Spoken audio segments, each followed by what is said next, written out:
This is Victoria Cartagena. I play Renee Montoya on Gotham, and you're listening to Gotham TV Podcast. Hey, this is Andrew Stewart-Jones. I play Christmas Allen on Gotham, and you are listening to Gotham TV Podcast.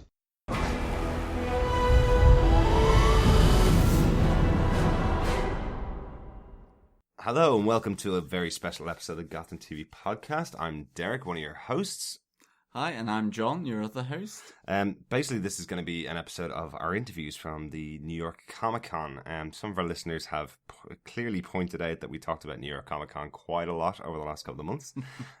We had a really good opportunity to meet up with most of the cast and one of the creators of Gotham, and some of the cast and one of the creators of Constantine, another Warner Brothers TV show that's on. And we thought we'd share the audio with you. Yeah, we were really lucky to be asked to go and do these round tables. We were asked and invited by Warner Brother Television PR to do this. And so it was a really great experience of the round table. We didn't think that we would be doing something like that when we booked the tickets for New York Comic Con. We were literally going to be queuing there to watch the Gotham panel on its own, and, of course, many other different panels like Marvel's Agents of S.H.I.E.L.D., Constantine, and so on. Daredevil being another one that we really were looking forward to. So, we were really fortunate to get that opportunity to do this and also to share it with you guys, our listeners, and also fans of the show. Yeah, so really good. So quickly, just want to set up what this is. So the audio is not perfect. It wasn't set up in the way we set up our podcast, where we are not going to do a huge amount of editing on it, but we wanted to share the actual audio of our interviews with the cast. So what a round table is, because we didn't know before we got there. What a round table is essentially is... Well, I knew what a round table is. Yes. I know what an oblong table is, or maybe even a square table. But also, because you're British, you definitely know what a round table is. Well, yeah. King Arthur! So essentially, a round table interview is where there's roughly about 6 journalists, and us, as we like to say. And some fanboys in the corner. Exactly, wearing our Gotham TV Podcast t-shirts, and essentially one member of the cast or a member of the crew. Or the only thing that would have made it better would be if we had actually gone as Batman. Absolutely. We did get a few comments from a couple of the members of cast that we may have been partially stalking on Twitter for the last couple of months, who really liked the t-shirts. So really good. We definitely were picked out, and it was really nice to meet the cast. I hope you guys enjoy the interviews that we did. But essentially, just to give you a little bit of context of the noise that's in the room around us, there's 6 people at a table, 1 member of the crew or cast being interviewed by them, and all around us there was another 5 or 6 tables worth of journalists interviewing at the same time. So hopefully this comes across really well. Hopefully you can hear the interviews. We have written them up. Just go to the interview section on our website, gothamtvpodcast.com. If there's some particular thing that you might be missing, or some of the colloquialisms that Matt Ryan as a Welshman is using, and Erin Richards as a Welsh lady, and Sean Pertwee use as an Englishman, may be difficult to understand for some people. So we've written up the interviews. Go to our website, go to the interview section. They're all written down there, but we wanted to give you the full audio of the interviews that we did. Exactly. So just to set up the timeline for these, the interviews of the cast of Gotham were done the week the Balloon Man premiered in the US, which has just premiered in the UK this week, and just before episode 4 of Gotham. So essentially there's some spoilers for Balloon Man and some kind of future projection for what happens in the episodes after Balloon Man. The actors from Constantine had just premiered the pilot episode at New York Comic Con. That has now premiered in the UK, so there are some conversations that happen about the pilot, and again, some future speculation about what's going to happen for the rest of the season. So just to kind of set that up, so the reason why we're releasing the episode now is basically you've seen exactly what we'd seen at the time when we interviewed the guys, and the reactions and some of the conversations fall on the back of that stuff that we saw. Yeah, and I mean, basically, we really just want to thank, at this point, Holly, Stephen, and Mark from Warner Brother Television PR for inviting us, and for obviously dealing with some of our questions that we may have asked, which could have been very basic and very sort of journalism 101. Absolutely. But also as well, we have to say a big thank you to the actors and creators and crew that were there for being incredibly, and I mean, we just can't stress this enough, being incredibly generous with the time and the answers to the questions that were posed to them by ourselves, but also by the other people who were at that round table asking questions. The other actual journalists. Yeah. So, but we were delighted to be there. It definitely showed in the reactions to from the cast. I think they understood how much we were enjoying it, and I hope you guys enjoyed the interviews. Yeah. So what we'll do is we'll introduce who it is that's speaking before each of the pieces that we're going to drop in. We have 6 interviews for Gotham. We have Danny Cannon, Robin Lord Taylor, Aaron Richards, Sean Pertwee, Donald Logue, and Ben McKenzie. And then for Constantine, we have 3 interviews, and that will be David S. Goyer, Angelica Saleya, and Matt Ryan. Yeah, and we'll just break it up, and just in between each one, we'll just tell you who's about to speak, really. So enjoy them, and send us your feedback on what you think to feedback@gothamtvpodcast.com. So to start off, here is our Gotham series of interviews from New York Comic Con 2014. And to begin with, we have Gotham's executive producer and director for episodes 1 and 2, Danny Cannon, who discusses the creation of Gotham, the connection with his other police procedural shows, his favourite villain, and the possibility of other vigilantes on Gotham. So talk about the origins of this series. Where the idea came from? Yeah, the whole process. So, because, last it's kind thing, of an offbeat idea. Bruno Heller had spoken to DC about this idea. The origins go back even further than that, but basically he sat me down on Thanksgiving, which was the only time we had, and he gave me the pitch, basically, which was to go back in time in Gotham and meet the only honest cop left. And it was great because it was the conversation we had was about, in 20 years' time, what will make a city like this need a masked vigilante to save it? And why would the villains be so outrageous? So we started from that foundation. We had a long way to go, and then we started to, Jeff Johns at DC Comics allowed us to go in and we talked about origins of characters and who had them and who didn't, and we were amazed at how many didn't have them. So that enthused us. So I mean, obviously you've done a lot of other kind of like police shows. Obviously you've got a huge experience with that. I mean, I guess that must have been obviously useful with Gotham. What's nice about I spent a lot of time doing that. And then in Gotham you get to throw it all out again because let's move the body, let's do that, let's smoke around the body, let's spill my coffee on the dead guy's face. It's going back in time, and it's a New York City without gentrification. It's a New York City without Giuliani or Bloomberg. So it's a city that's spiraling out of control.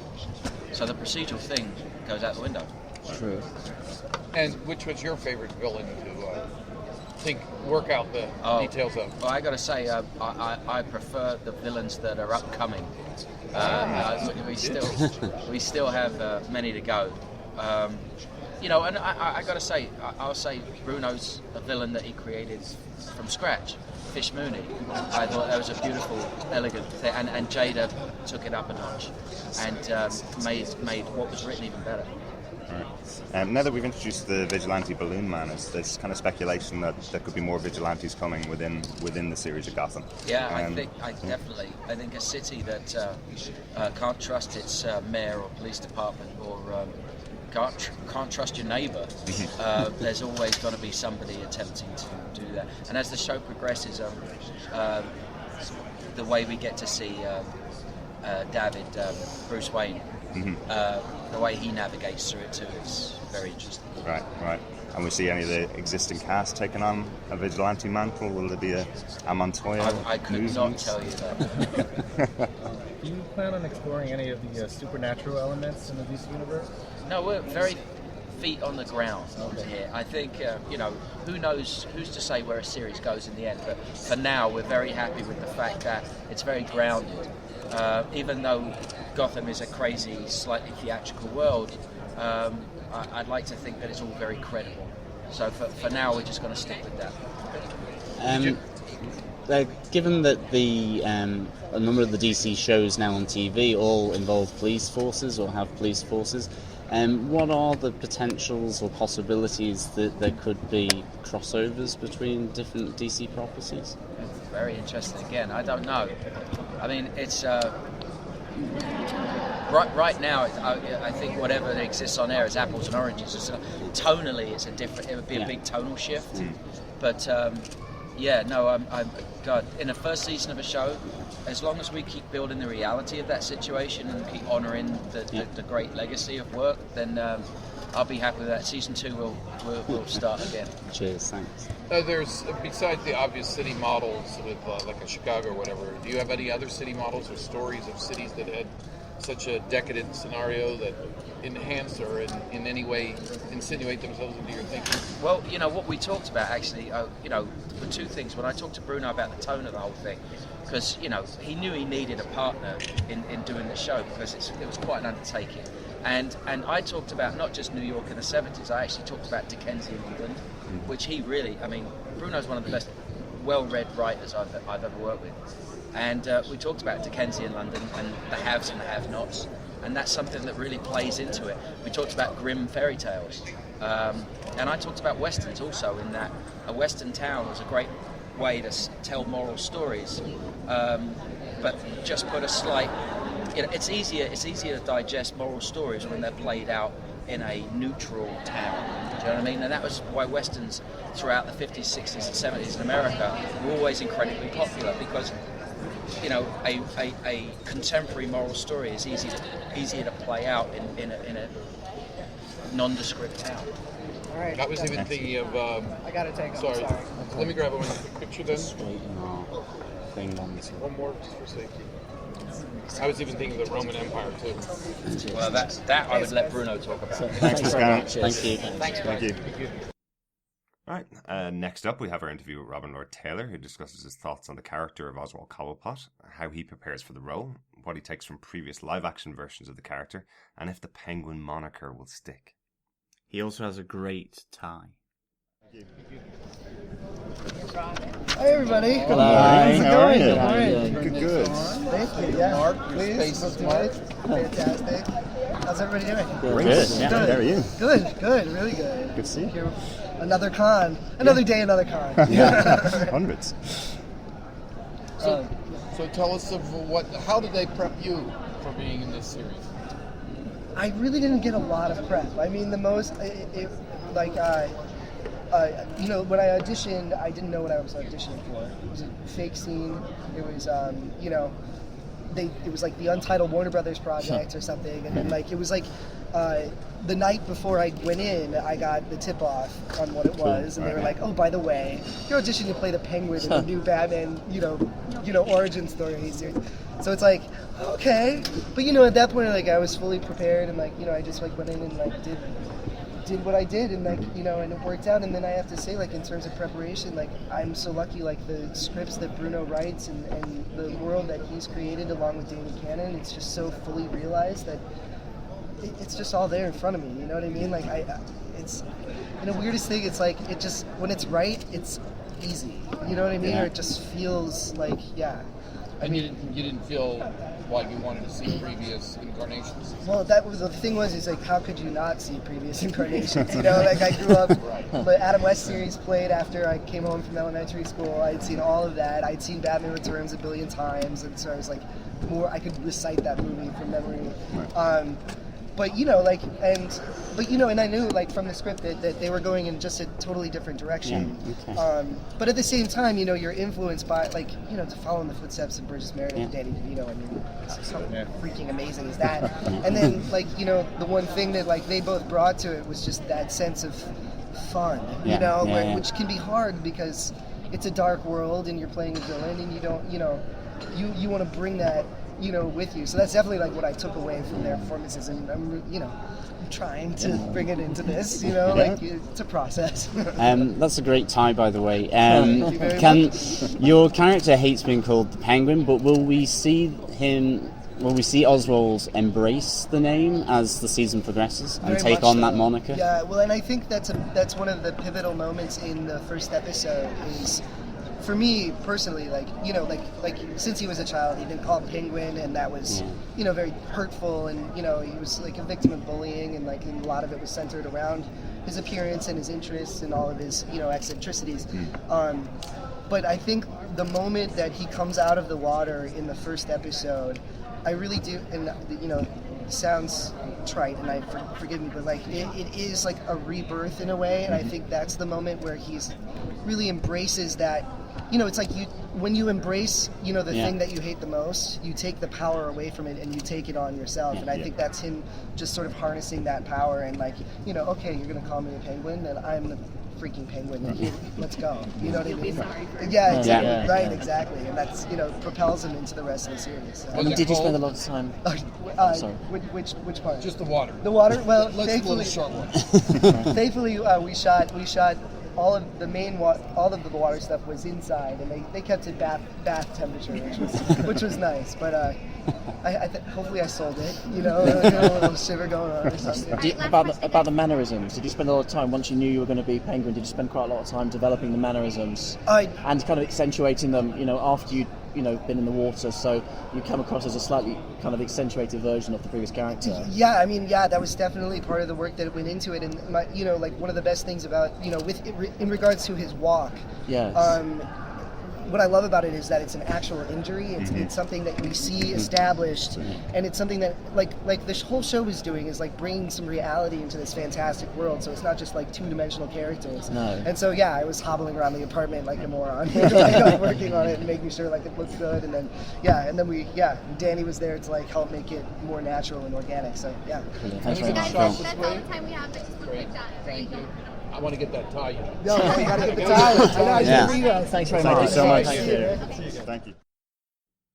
We now have our interview with Welsh actor Erin Richards, who plays Barbara Keane. She discusses her thoughts on the character of Barbara, her relationship with Ben McKenzie's Jim Gordon, how she deals with the tension from fans, and the strong characters on the show. Hello. There we go. Hello. Very well. How is everyone? Hi. Well, I guess I'll ask the same question. Tell me about how once you were told you were doing this, or the process of getting into it, and then what you were told to do to prepare. Because, you're talking about a legendary city and a legendary project, and seen it, so it's interesting to hear what your mind had. Well, nobody told me to do anything, which was nice. I got the job during pilot season, and I did a rounds of auditions with our fabulous creator Bruno Heller and Danny Cannon, our exec producer, Brits, which is nice. We all got on very well in the room, and got the job. Was over the moon. I've always loved Batman. Obviously, working with these guys is fantastic, and on such a incredible, highly anticipated series at the time. And then I sort of went about going back over the movies, which I've always enjoyed. And watched all of those again, and then read Year One, which is the comic that Barbara appears in lots. But for me, Barbara doesn't come up. You got enough shots. The problem is that every time I try to get a shot, you move. Right, I'll stay still. No, you keep talking. Okay, so Barbara is for me, she's a bit of an open book because she's not in the comics that often, and also she's in her finished form. So for me, it was just about finding something that was interesting and relevant and would work with what Ben has created in Jim Gordon, so that we could really kind of forge an interesting story and a dynamic that people would want to watch. Right. What about the chemistry? The chemistry between yourself and Ben. Obviously, it's a key, pivotal relationship in the show. Yeah. So I guess you're obviously bouncing off each other. Yeah. I mean, we get on great as people. We went to watch him do a radio play last night. Oh, really? The whole cast are really very supportive of each other, and we hang out a lot. And I get on really well with Ben. We've got kind of similar. We approach acting in the same way. We have really similar backgrounds. We both did degrees, politics degrees. Oh, really? Okay. We had the first time we met, we had so much to talk about, and just it's really nice to be able to get on and kind of feel like you could, because we do a lot of pretending. And it's not too hard with Ben. He's a good-looking guy. What was the radio play? Can't remember, sorry. You have to ask Ben. There's so much attention on this show. Okay, I'm okay. sorry. I promised I wouldn't interrupt myself. You go. But just real quick. Yeah. What is it like interacting with the fans when there's so much anticipation here? Like, can you tune that out and just do the job? I don't think we need to tune it out. Like, I really enjoy on Twitter interacting with the fans, and I like getting questions about my character, and we feel obviously a great kind of sense of pride for what we're doing, and what's the word I can't think, for the fans. We're like really dedicated. Affection and it's responsibility. We feel like a great responsibility. Isn't that like a Batman thing with great? That's Spider-Man. Scratch that. Yeah, it has. Spider-Man's in there as well. We feel a lot of that word that I just said. Oh my goodness. Responsibility to the fans, because they are obviously really into Batman, and we want to deliver a program that they are interested in and proud of, and feel like it's, because we're up against the big boys, like the films are what is in everyone's mind. So we're hoping to deliver something that is a good kind of beginning, because obviously we're telling the origin stories, and it fits with what they have kind of grown to love in their finished forms of those characters. You do a great job. Thank you. No, it's got to be you. It's definitely you. I used to be a waitress, so the barman. I was a barwoman, so I'm like, I've got you on deck, like, who's straight? What are you on? One of the big things about Gotham is the strength of the female characters in the show. Can you tell us a bit about Barbara's strength, where she gets it from, where she brings it to Good character, good question. I'm glad we came to you. Yes, Bruno Heller, our fantastic creator, writes amazing female characters. I've always watched his programs, always had these fantastic female characters, which is so brilliant to play and so important. And I feel like television is really leading the way at the moment with this. And Barbara, personally, I feel like she's such an interesting character. She's really strong, very intelligent, she's really motivated. She comes from money, but I think it doesn't even matter if you still have to. Sometimes it's harder, I think, if you come from money to really find a path in life, because you get given everything on a plate. So she's really kind of forged her way, and she's got all of this history behind her. And I think the really interesting thing about Barbara is, even though she's really strong, which most women are really strong, she also has all of these amazing weaknesses and character flaws, and all of these things that it doesn't take away from her strength. It's like just another part of her, because this is the fantastic thing about Bruno's writing is a lot of women on TV are just kind of boxed, that's the hero, that's the the poor broken-hearted one. And Bruno and other amazing writers at the moment, I think especially for telly, are creating women who are just multifaceted. They can be strong, but at the same time they can be lonely and hurt, and that's just everyone, it's women and men, it's just people. But finally we get to play those. Cheers, thank you. Here we get to talk to the British actor Sean Pertwee. He discusses his thoughts on the larger role of Alfred in the show, the connection with previous versions of the character, and being at New York Comic Con with a show like this. Sean was a pleasure to talk to. He instantly recognised us as Gotham TV Podcast and said thank you directly to us and to all of the fans for our support over the last couple of months. Yeah, absolutely brilliant. Hello. Hello, guys. How are we? You really feel you connect, huh? I guess they should have the lead question. How are you guys? Great. Yeah, good. Yeah, great. Loving this. We just got it. I'm enjoying it so far. I don't really walk from over there. So. Excellent. Right, okay. So with the casting of David Mazouz, Bruno Heller said that essentially he's gotten such a bigger role in the show than was ever expected for Bruce. What does that mean for Alfred, for your character? It means that I'll be around a lot more as well. I think that we've developed. I have a son, as you probably know. I've got a son called Alfred as well, which is kind of a bit of a bizarre one. He's the same age, so I have a real affiliation with affinity with boys that age, and it's really interesting. David is one of the most driven, most fabulous actors I've ever worked with. I genuinely mean that, and it can be difficult with young people, young actors, young men, young girls. He's extraordinary. He's a focused, driven guy, and he can turn it on, and he's a real sense of pain and darkness. And we found our own sort of heartbeat. We've begun to find our own heartbeat. You're beginning to see it now by episode 3. I know there's a lot of people out there that are concerned about Alfred's parenting skills in the first couple of episodes. It's great. I was as well, I have to say. But why would he know how to be how would he know to be a father? You know, he comes from a military background. He blames himself for the demise of the Waynes. He should have been there. He never signed any contract to say that I'm now, I'm going to be legal guardian for this boy. So how would he know? The only thing what we're trying to do, what we're developing, is finding a hook, a way of communicating with a young man who's suffering from post-traumatic stress. And then you start to discover that Alfred's got issues, he has rage issues, guilt issues, everything else. So we become a dysfunctional family, and it sort of starts to really get out there by episode 8. You'll see a sort of marked change, and a real marked flag in the sand in which direction they're going. It's difficult not to say. Obviously, your Alfred is following on from, or kind of prefiguring Michael Caine in the films. Yes. But obviously, in the old days, the Alfred used to be a bit more posh. But do you think that are you interested with the kind of the marine direction, kind of slightly, well, not Cockney, but kind of slightly less? Actually, he's from the East End. He's from he's from the East End. He's a military guy. His father, our Bible, I wrote a Bible, I wrote a Bible and I presented it to Bruno on the first day. I tried to stay away as much as I can. I've tantamount so much respect for my preceding Alfreds. I mean, they're just absolutely genius, every one of them, I have to say. So you have to find your own sort of sync. You have to find your own rhythm. Of course. So I presented it to him that my father would have been a butler for the Waynes.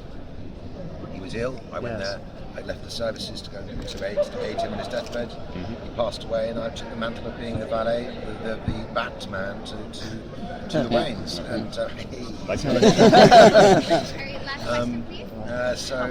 And you will see the development of their relationship over the next 10. And I think that what I loved about Sir Michael's interpretation was he represented the common man. Yes. And that's why I think I'm here. What is it like bringing this show to Comic-Con and really presenting this to the fans and interacting with them? It's going to be very interesting. We're very excited about it because we've been sort of quite cosseted in our lifestyles because we've been working so hard. And so it's really nice. Ben's done it before. I've never done it before. So it's going to be lovely to see the reaction. And so you are going to use your parenting skills to good work? Yes, it's a very good point. As I said, you can treat your son like that. No, I don't. We come to our penultimate Gotham interview with Donal Logue, who plays Harvey Bullock on Gotham. And in the interview, he discusses the similarities and differences between Harvey Bullock and the other characters he's played before in other shows, the impact of Ben McKenzie's Jim Gordon on his character, the burden of comedic relief, and future broadening scope of Gotham and the characters within it. Hello. Hello. So from some pretty heavy independent films to a pretty heavy character in TV, do you feel it's like a natural evolution, or do you? It's when you're younger and you do college theater or something. I remember we would do something like a Joe Wharton play, and then you'd be rehearsing the Sam Shepard play you'd do next in the day and do the play at night. So it's just being an actor. You know, and especially the old school. Look at guys like Burgess Meredith and those kinds of careers. You know what I mean? So your job is to go all over the map, and it's not. It's a little tricky, but that's what the fun is. So. What's your take on this? I'm sorry. What's your take on? Some people have said the process of TV is different than the process of film. That's why I asked. I'll give you a good story on that one. So when I first auditioned for anything ever, it was a mini-series about Common Ground, which was the Pulitzer Prize-winning book about the Boston busing crisis in the mid-'70s.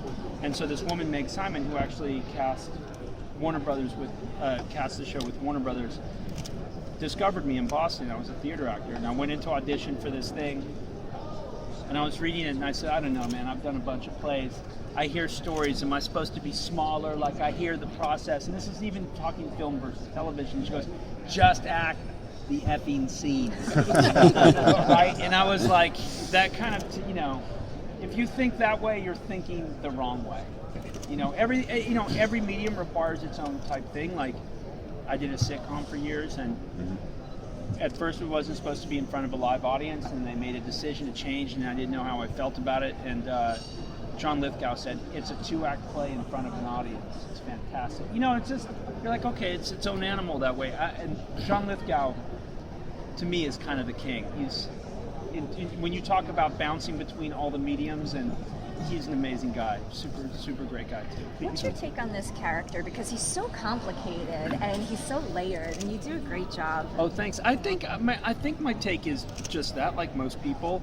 The difficulty I have is that he also seems to have to carry a little bit of the burden of comedic relief, and so it's just finding that balance of when it's real serious, when it's dark, when it's hard, when it's kind of goofy, and so I had done comedies in the past, and you're kind of living fully in the sunshine of that side of the street, and then I went to Sons of Anarchy and Vikings and Copper and stuff, and so then it was comfortable because you know exactly it's dark, and so I was like, whoa, this is a little tricky to bounce back and forth, almost arbitrarily so. And do you see him as corrupt, or do you see him as just? I think a lot of people are corrupt. I mean, I think. Yeah, in this. I think if I have friends who work in, over the course of your career, luckily you get to meet people who work in law enforcement. You meet criminals. You meet people in the military, and they're like, it wasn't cool, but we had to do kind of a deal with this warlord to get through that. It's like that's the world. And if you want to think that it's. I'm sure a lot of young, idealistic people have marched into places like Washington, D.C. and into a police department and been like, well, I know what the culture is, but I'm going to change it. Yeah. And you're like, and it's not that everybody's corrupt either. There's just gradations of some things you let slide, and some things, there's big T truth and small T truth. And he knows how it works. I think he does. I think at the end, when you catch him, he really just wants to get to the finish line. He may want to stash some money on the side, legally or not, and he wants to get to his pension. And then Jim Gordon comes in, and he's seen 50 of these guys, except they've never been Jim Gordon. They've never had the kind of moral fiber of this guy, and it reawakens in Bullock the thing that, Jim Gordon's such a strong character that it changes Harvey. It reminds him of who he used to be, I think. What's the appeal of and I haven't just played in police shows, but you seem to have played in quite a few. Obviously, you had Life, and you've got this. I mean, what's the appeal for you as an actor? Or is it just a different role? I would say it's just a different role, because trying to stay as flexible as possible, because I have respect for all roles and professions, but yes. There's something so iconic. I just came off, when I did the pilot for Gotham, I was doing what I thought was a really thrilling run on Law and Order SVU, which I loved a lot. And to be able to play, there's something so iconic about the New York detective. Of course. There's this. London wouldn't be any big city, but there's a million amazing stories happening every night, every day. There's stuff going on here, and these guys get to beeline to the strangest, darkest part of the human condition, and I think there's something fascinating about it. Will we get to see the story behind why Christopher Allen is no longer with Harvey Bullock in Gotham? I think we get to see. We haven't gotten to it yet, but we get more backstory on Montoya and Allen and the MCU. And hopefully what's nice too is that I think that the show is starting to breathe more into the worlds of Selena Kyle, Bruce Wayne, Alfred Pennyworth, which I like. Like, it was fun to have so much focus on Gordon and Bullock's partnership, but it's such a big world that I think people will be interest to start seeing it breathe and open up a little bit. Thanks very much. Thanks very much. In our final roundtable interview from New York Comic Con for Gotham, we talked to Ben McKenzie, who obviously plays Jim Gordon, the central character on Gotham. He talks about the similarity between Alfred and Jim, his push-pull relationship with Harvey Bullock, Guide in the Darkness within Bruce, and his dream job of playing Jim Gordon. What's it like coming and dealing with the fans and interacting? It's great. I mean, I'm really excited about this panel because when we were in San Diego, the show wasn't on yet. So it's an odd thing to interact with fans who haven't seen it yet because they're excited and also, this is not going to suck, right? Kind of thing. And you're like, no, I really think it's going to be good. So this will be a real opportunity to see people who have actually now seen the show and what they think of it and get their questions. And what's it like playing an iconic character and making it completely your own? It's a thrill. It's an absolute thrill. It's a kind of a dream job in that respect. I mean, it was very intimidating initially because the character has been portrayed before and portrayed by some brilliant actors. But what's freeing about it is exactly what you pointed out, that we are showing how he came to become, how he came to be, how he sort of grew into the role of Commissioner. And that's never been seen on film before. So it was a chance to sort of take advantage of the mythology and the sort of deep love for these characters, but also a chance to breathe fresh air into that. Well, they set up Jim as sort of a mentor to what Bruce had seen. Yeah. Are we going to see more of that? It's sort of different from the comics, and what is it like sort of, you're basically helping to create Batman?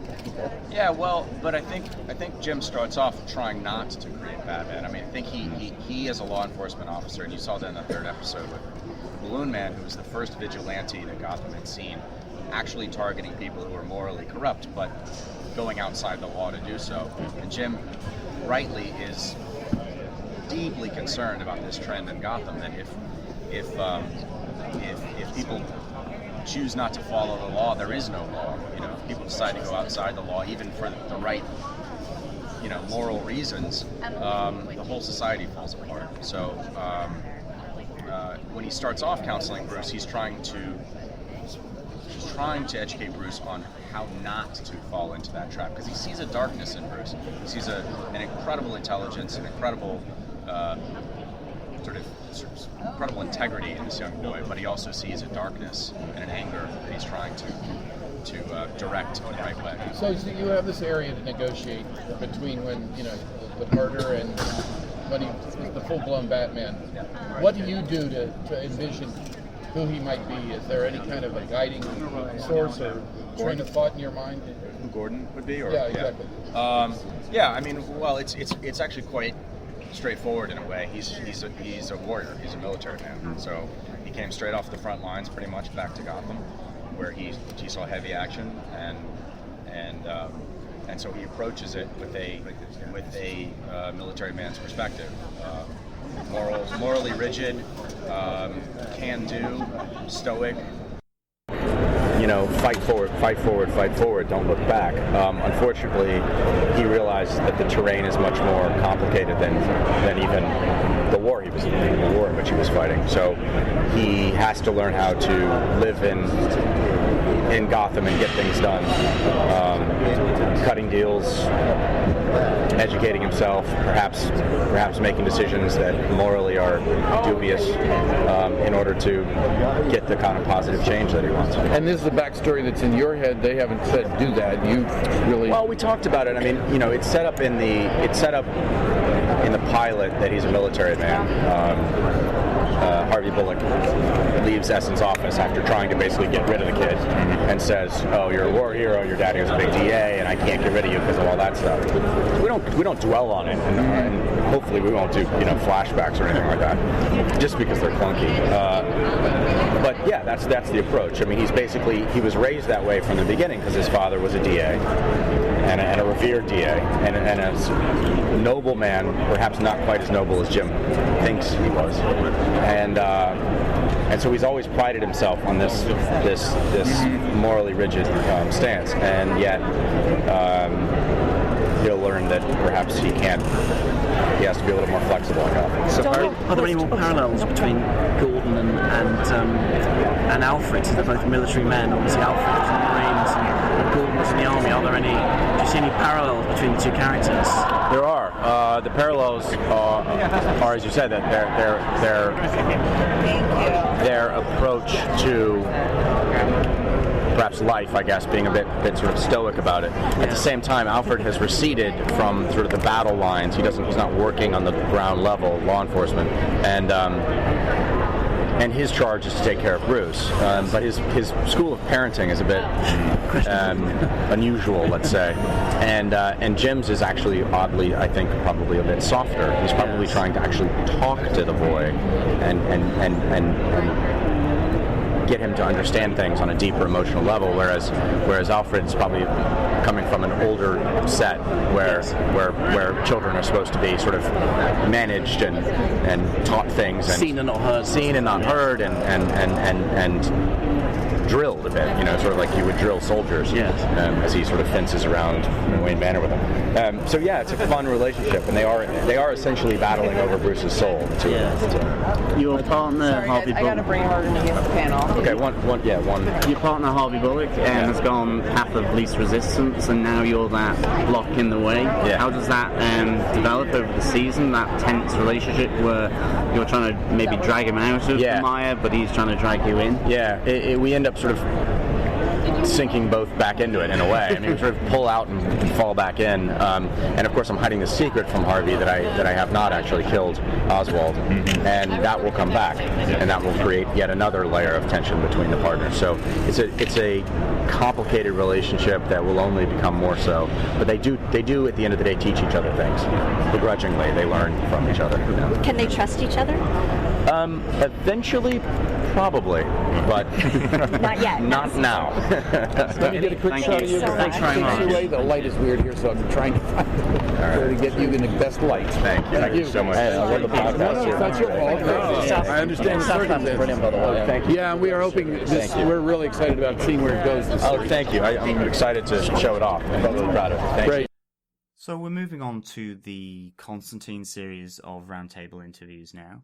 And we managed to caught up with the executive producer and showrunner of Constantine, David Escoyer, and he chatted to us about a refreshing change of pace with writing Constantine, the fun of the punk influence on the character and the music for the show, his admiration for the Hellblazer comic series, and he revealed that someone will turn up on John Constantine's doorstep to pick up that helmet of Naboo that was seen in the pilot episode. You've done a lot of TV, you've done a lot of movies. Contrast the experience. Someone once said that movies are like oil painting and TV is like watercolor. The turnover time in TV is a lot faster. Movies, you have a lot more time to perfect everything. TV, it's sometimes by the time you're into your third draft, it's time to go.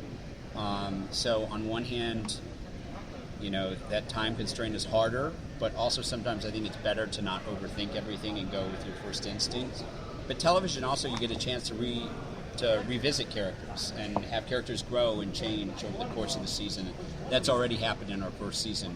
We've had a couple actors come in and really blow us away, and we thought, they're amazing, let's bring them back 4 or 5 episodes later.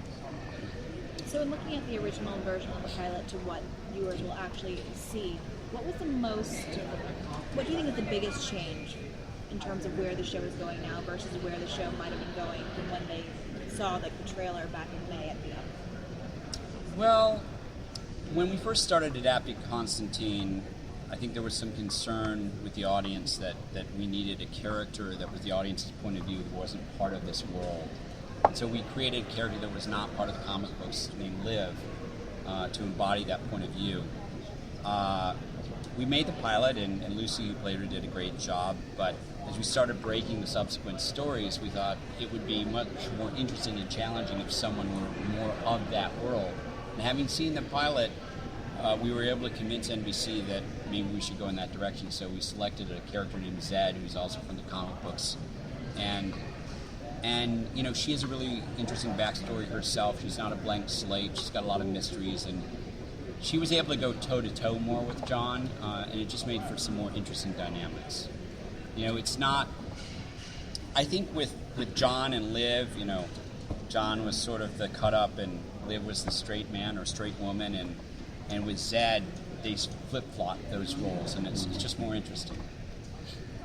You worked on a lot of different comic book adaptations. When you approached doing Constantine compared to some of the more superhero properties, was there a difference in how you needed to approach the characters themselves, or did it kind of just evolve the same way? Sure. I mean, John doesn't have any superpowers. He's not a billionaire. He's not an alien from another planet. He's just a regular bloke. Yeah. He doesn't have a costume. He doesn't have a secret identity. If someone arrests him and throws him in jail, he's in trouble, and that does happen in the first season. He can't just swoop in and have someone expunge his record. It's kind of interesting after having written Batman and Superman to write someone who doesn't have access to those powers or that infinite amount of wealth to help him out. Also, he's not a hero. I mean, he's a jerk. Yeah.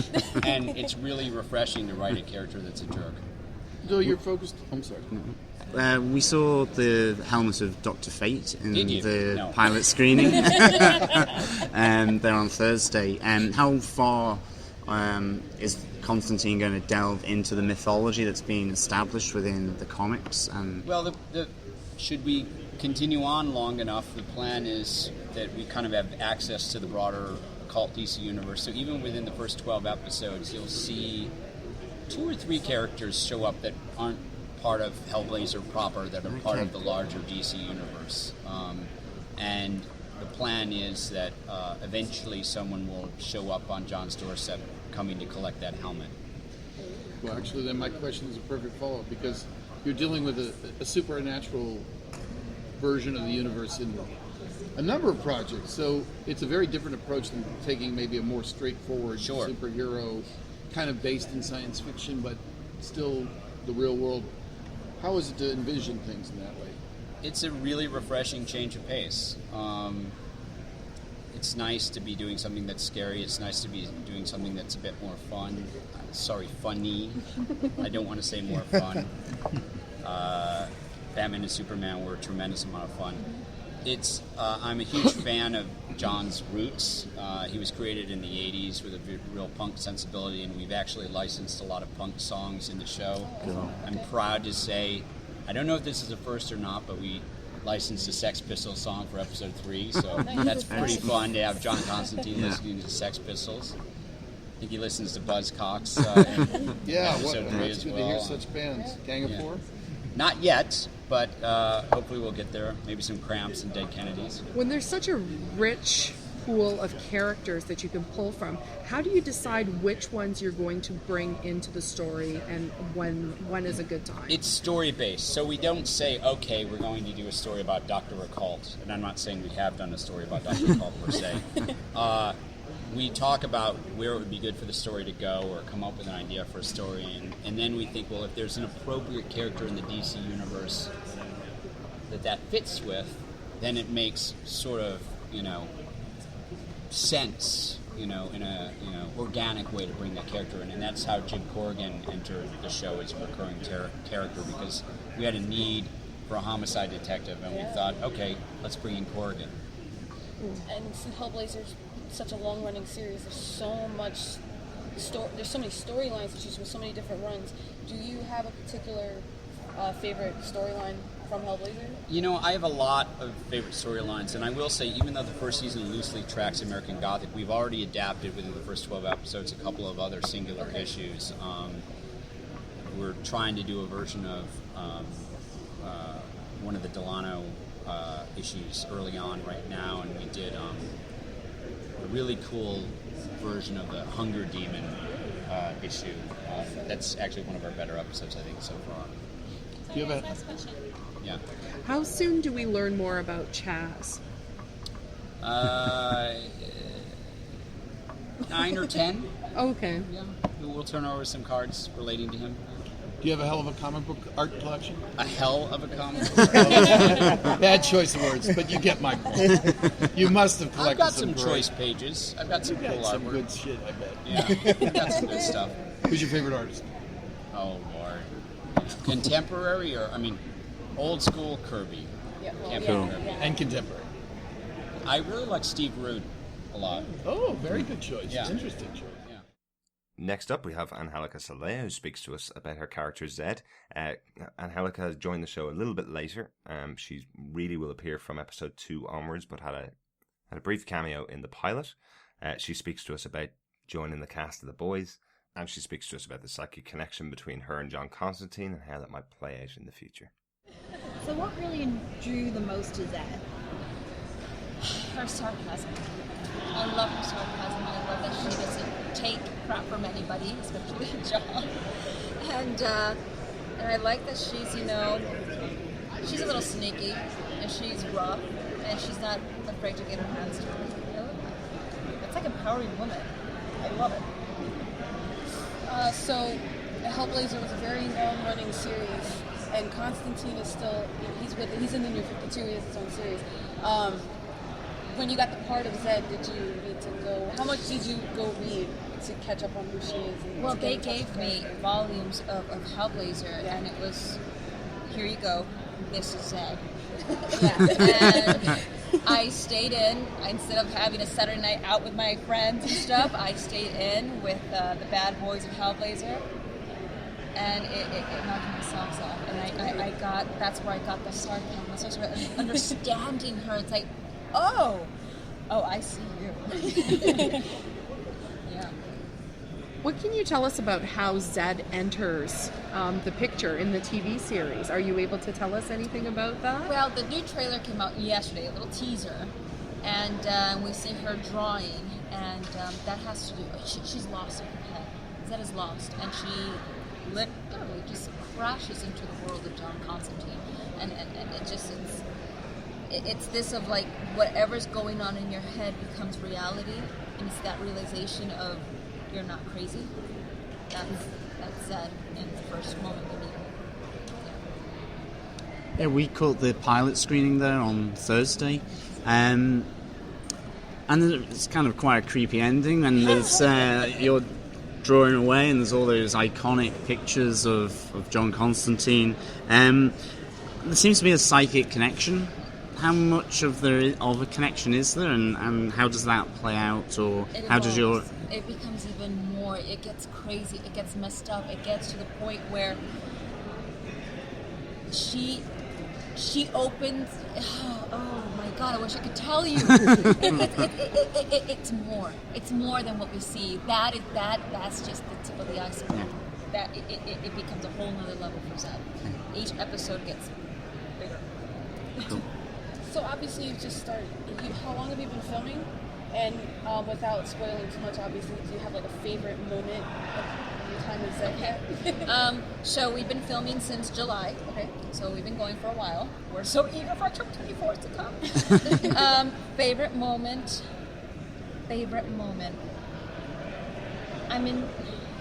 It's a moment between John and me in the couch in the mill house. And it's our first moment where we're actually real with each other, where he's not sarcastic, I'm not being a bitch. I'm not rough, I have no walls around me, and I am what I am. That's my favorite moment, because it's the real Zed, not this whole facade who she puts out there so she can hide. Yeah. Who do you think is her biggest ally at the moment? John Constantine.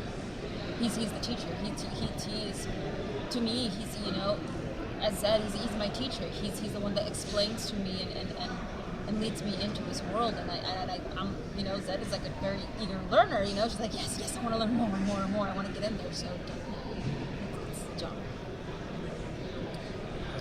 Sounds good. Thank you very much. Thank you. And our final interview is, of course, with John Constantine himself, played by Matt Ryan, who chatted with us about the challenges of fan expectations, playing the part of a Scouser, as John Constantine is from Liverpool after all, and what's been his scariest moment to date. So did you do any Comic-Con stuff? Have I done? Did you get to go and buy your comics? And Yeah. No, I just flew in today. I flew in, came straight here. And then they fly me back out, and I'll go and put on a trench coat and run around and smoke some cigarettes. Okay, so since you started with that, obviously, like, playing John Constantine is a great job, but as a character, what drew you to even want to do this part? The fact that he's tormented, he's guilt-ridden, he's someone with all this dark shit going on, but at the same time he's someone who can flick the dirt to the devil. You know what I mean? And do it with a smile and a wink. It's like, to be able to play those two things, it's just like, it's awesome. It's so three-dimensional and multifaceted. It's like, I still feel like I'm just still peeling back, the layers of him and getting under his skin. And we're on episode 9 now, going on to episode 10, and it's getting deeper and deeper as we go. And what's great about a part like this is you just feel like you just keep on going. There's not going to be any end. The only part going to be now, probably. How do you prepare to be a petty dabbler of the dark arts? And I suppose, even more importantly, how do you prepare as a Welshman to be a Scouser? Interesting question. So, first of all, like reading the comics, going to the source material, kind of gleaning as much of that as possible, and then reading like a bunch of the Grimoriums as well, all the magic books, and then watching a bunch of movies like The Exorcist, and trying not to freak myself out too much.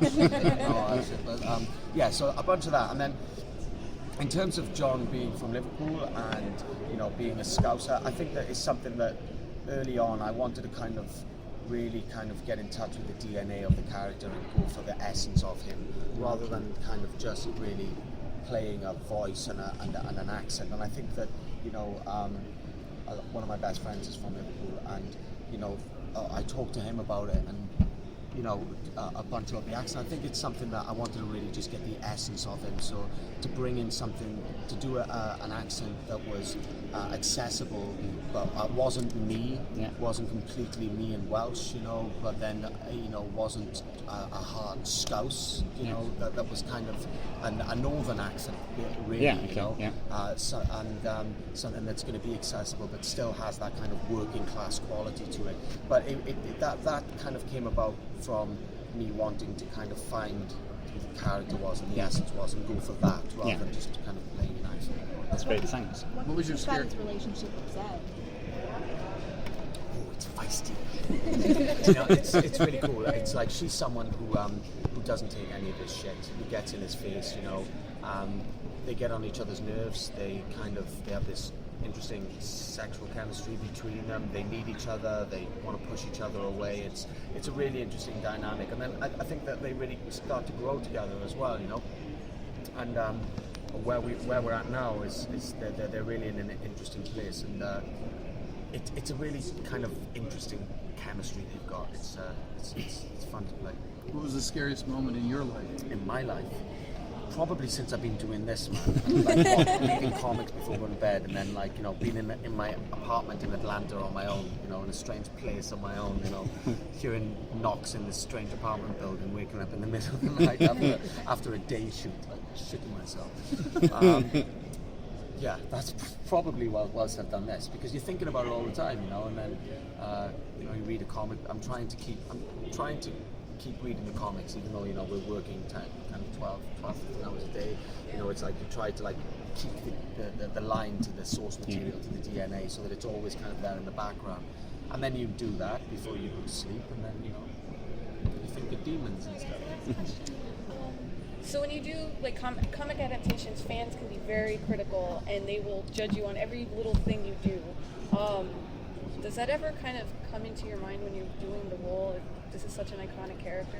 Yeah, well, I think it is. It's a lot of pressure, isn't it? It's the fans that are the reason that I'm here. The reason these comics are loved so much, and you wanna do it justice, But I think at the same time you have to kind of make it your own. You have to kind of be ballsy enough to go, okay, well, this is what I'm doing, and hope that they like it, and hope that my interpretation of it, and kind of the fact that I really love the comics myself, and I'm trying to kind of keep a line to that all the time, and you hope that comes across, but you can't really think about it too much, I think, because it can get in the way.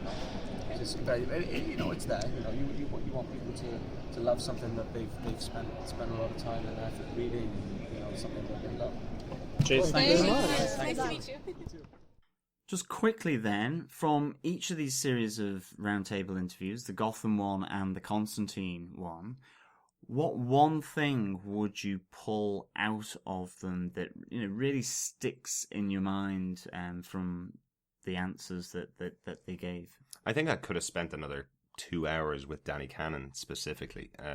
Some of the pieces that he talked about with us, where he spoke about, we asked him questions about, what's his favourite villain that's been on the show so far, and he talked about the ones we haven't even seen yet, the ones that haven't been announced, the one that nobody's revealed, because essentially when they went into DC and said, this is our plan, these are the characters we want to use, DC said to them, nobody's thought about this before, nobody's discovered the origins of these characters before, you guys have free reign to talk about as many of them as you want to, and the excitement from him of the potential for the show was palpable. It was fab to just hear his reaction to that. Was great. How about yourself? For me, it was definitely points that were made by Donal Logue and also Sean Pertwee it's the broadening out of existing characters, so that Donal Logue essentially said that Harvey Bullock is going to get fleshed out further, a lot further. You'll see a lot more of his backstory and who he actually is. In particular, we may start to learn about his partnership, his previous partnership with Crispus Allen, and then obviously for Sean Pertwee playing Alfred Pennyworth, that his relationship with the young Bruce Wayne will begin to sort of blossom and broaden out, and there'll be a bit of life breathed into this obviously iconic relationship, and maybe we'll also see a bit of the kick-ass Alfred Pennyworth. Yep, absolutely. From the Constantine side, again, I don't know whether it's just the creator side and they have the background knowledge that some of the actors don't have or don't want to talk about. But David S. Goyer talking about the punk music that they've been able to license to get on the show and form the basis of the kind of music for Constantine. I think that's such an awesome idea. You know, when I was reading Constantine as a graphic novel, what's in my head is Sex Pistols. What's in my head is Buzzcocks. What's in my head is the music that he spoke about as being central to the show. They're absolutely getting this tone right, and that's what came across with David S. Goyer. You know, he knows exactly what tone he's striking. Hopefully, he's going to achieve it. That was what really interested me. And how about yourself from Constantine? Yeah, I mean, I have, well, as always, ask me to give you one thing, I'll give you two. I'm like that. 2 for the price of 1. I'm the same, definitely, with David S. Goyer.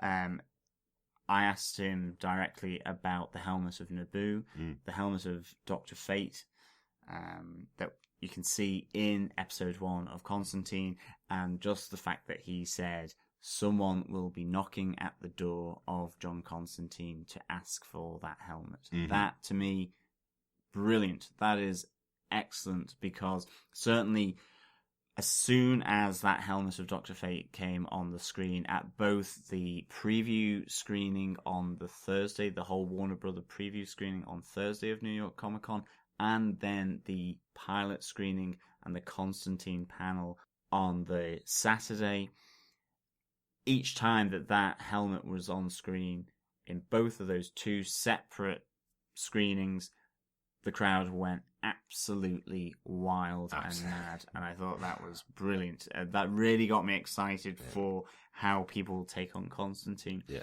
And then finally, it was Matt Ryan discussing about how, you know, he's taken this really iconic character that was created by Alan Moore within Swamp Thing, developed by John Delano in Hellblazer. He was, you know, blonde-haired, scouser, trench coat, chain smoker, and I just liked the idea. Obviously, coming and being born and brought up very close to Liverpool, then which, folks, if you're listening, Liverpudlians are called Scousers. Yeah, we're called Scousers. Right. Well, not that I'm necessarily a Liverpudlian, of course. Calm down. But never mind.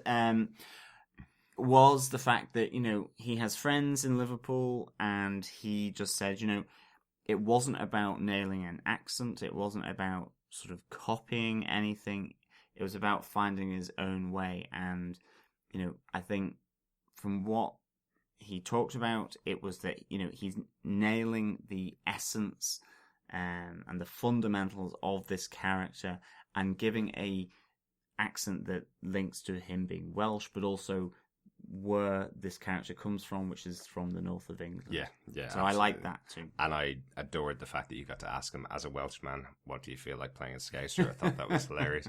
And he seemed to love it too. So, so yes. We hope you enjoyed listening to the interviews as much as we did. Thank you so much for joining us. You can obviously contact us at our website on GothamTVPodcast.com.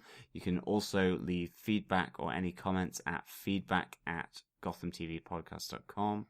You can also follow us on Twitter at Gotham TV Podcast, Find us on Facebook, Gotham TV Podcast. Thanks so much for listening. Talk to you again next time. Thank you so much again for listening. Gotham TV Podcast. Do not cross Alan and Montoya.